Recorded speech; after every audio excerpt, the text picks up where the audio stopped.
नमस्कार दोस्तों, मेरा नाम प्रदीप। मैं tutorial.com की तरफ से आपका स्वागत कर रहा हूं। दोस्तों, आज मैं एक आपको जो न्यू टॉपिक बताने जा रहा हूं वो है इंसर्ट इनटू सिलेक्ट। ये बहुत ही इंटरेस्टिंग टॉपिक है और बहुत ही इम्पोर्टेंट भी कह सकते हैं, क्योंकि आपको आप आने वाले, अगर आपने अभी तक जितने टॉपिक लर्न किए हैं उससे बिल्कुल डिफरेंट है और इसमें आपको बहुत ही इंटरेस्ट आएगा और बहुत ही मतलब इम्पोर्टेंट कह सकते हैं इसको, टॉपिक को।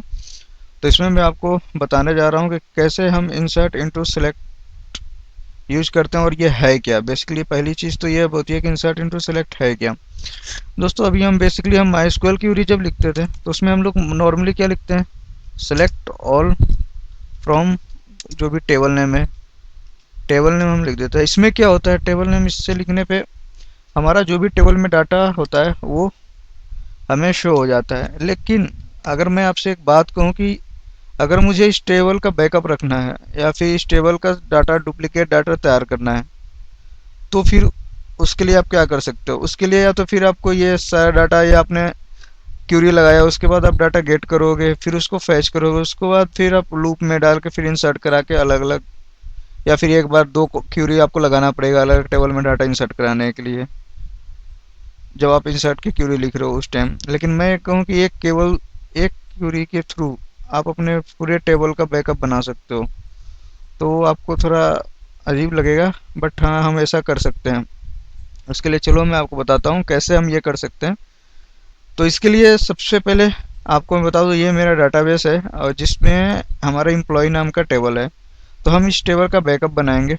अब कैसे बनाते हैं उसके लिए बताने जा रहा हूँ। बेसिकली जो हम सिलेक्ट टेबल यूज करते हैं, जैसे अगर आप इस बात को करो, select table from, select all from employ table, अगर इस क्यूरी को रन करते हैं तो क्या मिलता है। इस क्यूरी को रन कराते हैं, आपको जो भी हम टेबल में डाटा है वो सारे का सारा डाटा हमें यहाँ पे मिल जा रहा है, शो हो रहा है। बट मैं अगर ये चाहता हूँ कि ये टेबल मेरा ऐसा ही रहे और इस टेबल का एक बैकअप बन जाए, तो उसके लिए मैं क्या क्यूरी लगाऊंगा।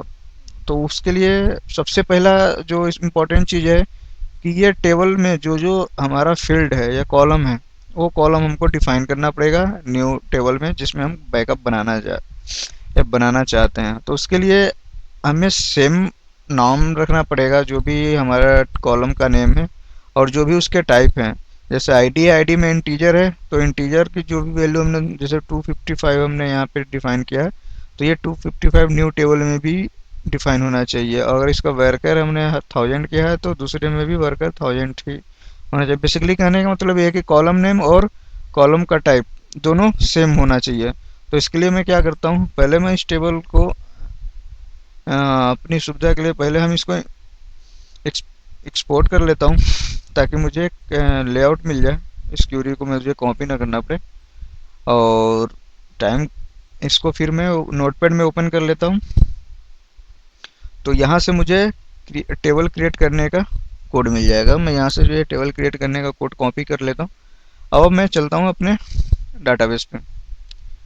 अब मुझे, मेरे पास एम्प्लॉय है, अब इसको मुझे कॉपी बनाना है, इस एम्प्लॉय टेबल का कॉपी बनाना है। तो मैं क्या करूँगा, सारी चीज़ें तो सेम है।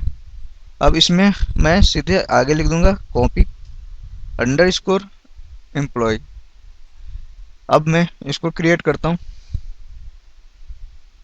तो दोस्तों देखो, यहाँ एम्प्लॉय है मेरे पास जो है मेरा एम्प्लॉय टेबल मिल गया, जिसमें एम्प्लॉय की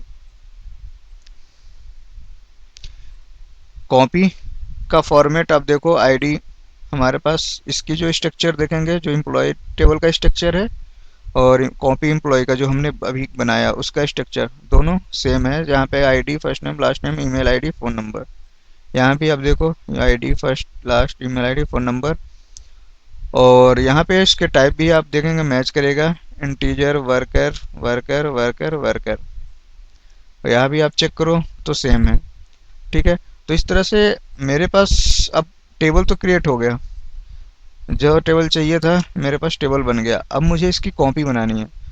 तो कॉपी बनाने के लिए जो एक्सक्यूएल का क्यूरी या फिर कमांड जो यूज होता है, वो बेसिकली जो मैंने आपको बताया, इंसर्ट इनटू सेलेक्ट। इसका मतलब है कि सबसे पहले अगर आप ये लिखते हो, अगर मैं क्यूरी है, जैसे कि है इंसर्ट इनटू सेलेक्ट। ठीक है, तो इसके लिए पहले क्या होता है, इंसर्ट इनटू, जिस टेबल में मतलब न्यू टेबल जो हमने बनाया है उसमें हमको इंसर्ट कराना है। तो पहले अगर हमें इंसर्ट कराना है तो क्या लिखते हैं, अगर इंसर्ट की क्यूरी हम नॉर्मल लिखते हैं तो क्या है, इंसर्ट इनटू टेबल नेम। तो उस हिसाब से हमारा क्या हो गया, कॉपी अंडर स्कोर एम्प्लॉय। ठीक है, अब इसमें वैल्यू चाहिए होता है। अब जैसे कॉलम नेम डिफाइन करना हो तो कॉलम नेम डिफाइन करते हैं, अदरवाइज हम सीधे क्या वैल्यू इंसर्ट कराते हैं। तो इसीलिए इसको क्या लिखते हैं, इंसर्ट, इसीलिए इसको बोला गया इंसर्ट इनटू सेलेक्ट, क्योंकि इंसर्ट इनटू कॉलम नेम हमने तो कर दिया, लेकिन डाटा क्या करना है, सेलेक्ट करा के हमको इसमें इंसर्ट कराना है। कि एम्प्लॉय टेबल से डाटा सेलेक्ट करना है सारों को, सारे डाटा को, और न्यू टेबल में उसको इंसर्ट कराना है। तो insert into copy underscore employ और सेलेक्ट फ्रॉम एम्प्लॉय मीन्स इसमें क्या होगा, इसमें सेलेक्ट SELE सेलेक्ट, इसमें क्या होगा, पहले जो क्यूरी चलेगी वो पहले ये चलेगी, मतलब पहले क्या करेगा, डाटा कॉपी होगा, सेलेक्ट ऑल, सॉरी यहाँ पे ऑल होगा, सेलेक्ट ऑल। पहले कमांड जो चलेगा वो सबसे पहले ये चलेगा, सेलेक्ट ऑल फ्रॉम एम्प्लॉय, मतलब यहाँ से सारा डाटा पहले कॉपी होगा, फिर आपका ये जो दूसरा कमांड है ये चलेगा, मतलब insert into copy underscore employ. तो इस तरह से हम ये क्यूरी लिखते हैं। अब देखते हैं, इसको रन करा के देखते हैं क्या होता है। हमारे पास डाटा इंसर्ट हो गया। आप यहाँ चेक करोगे तो ये देखो जो भी हमारे पास एम्प्लॉय टेबल में डाटा था, अब एम्प्लॉय टेबल का आप देखो, एम्प्लॉय टेबल में 1 2 3 4 हमारे पास रो थे, यहाँ भी 1 2 3 4 रो। अब एक चीज़ और इसमें देखो दोस्तों कि ये यहाँ पे और यहाँ पे टेबल में डिफरेंस है, क्योंकि यहाँ पे एडिट और कॉपी का ऑप्शन आ रहा है बट यहाँ पे नहीं आ रहा है। इसका रीज़न ये है कि हमने इस कॉलम को टेबल को क्रिएट किया था इस कोड के थ्रू, जो मैंने इंपोर्ट किया था, आईडी को इंटीजर डिफाइन कर दिया, ठीक है, बट इसको ना तो मैंने प्राइमरी बनाया है ना तो इसको ऑटो इंक्रीमेंट में डाला है, जिसकी वजह से ये प्रॉब्लम आ रही है कि यहाँ पे हमें ना तो कॉपी करने का ऑप्शन दे रहा है, ना ही डिलीट करने का या एडिट करने का ऑप्शन दे रहा है। तो इसके लिए चलिए देखते हैं। तो उसके लिए पहले तो हम इसको प्राइमरी पे क्लिक करके इसको प्राइमरी बनाते हैं। प्राइमरी की मैंने डिफाइन कर दिया। अब इसकी स्ट्रक्चर पे फिर से जाते हैं और फिर इसको चेंज करते हैं। चेंज कर दिया। अब यहाँ पे ऑटो इंक्रीमेंट सेलेक्ट करके सेव करते हैं। तो इस हिसाब से अब अगर ब्राउज करते हैं इसी डाटा को तो आप देखिए यहाँ भी एडिट और कॉपी का ऑप्शन और डिलीट का ऑप्शन आपको मिल गया। तो इस तरह से जब आप कॉपी करते हो ना, अगर आप किसी टेबल को कॉपी करना चाहते हैं तो सेम पहले तो सेम कॉलम और डाटा टाइप का आपको टेबल बनाना होगा, और साथ ही साथ आपको ये भी ध्यान रखना होगा कि अगर जिस टेबल को आप कॉपी कर रहे हो अगर उसके आईडी को ऑटो इंक्रीमेंट या प्राइमरी बनाया है जिस आईडी को, सेम दूसरे टेबल में भी उसको ऑटो इंक्रीमेंट और प्राइमरी आपको बनाना ज़रूरी है।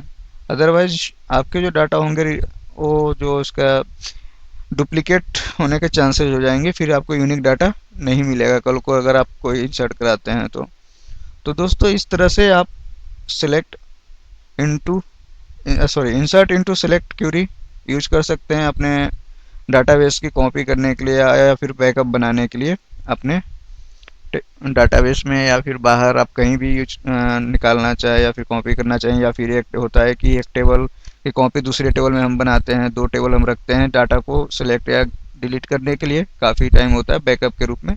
तो इस तरह से हम उसका अपना डाटा का बैकअप भी बना सकते हैं टाइम टू टाइम।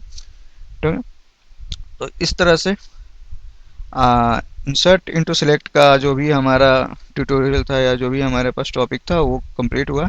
अगर आपको ये टॉपिक पसंद आया तो प्लीज़ आप इसे लाइक करें, और अगर आपको इसमें कोई प्रॉब्लम है या कोई भी क्यूरी होती है तो आप इस कमेंट कर सकते हैं। आपको इस कमेंट का जो भी आपकी प्रॉब्लम है उसका सलूशन प्रोवाइड किया जाएगा। और आपको लेटेस्ट टॉपिक हमारा जो भी आने वाला वीडियो है, अगर प्रीवियस वीडियो की जानकारी चाहिए तो उसके लिए प्लीज़ सब्सक्राइब करें। सब्सक्राइब करते ही आपको जैसे ही नया वीडियो अपलोड होगा आपको सारी इन्फॉर्मेशन आपके मेल या फिर नोटिफिकेशन, अगर आपने क्लिक कर रखा है तो नोटिफिकेशन के थ्रू आपको मिल जाएगा। ठीक है, तब तक के लिए बाय बाय, टेक केयर।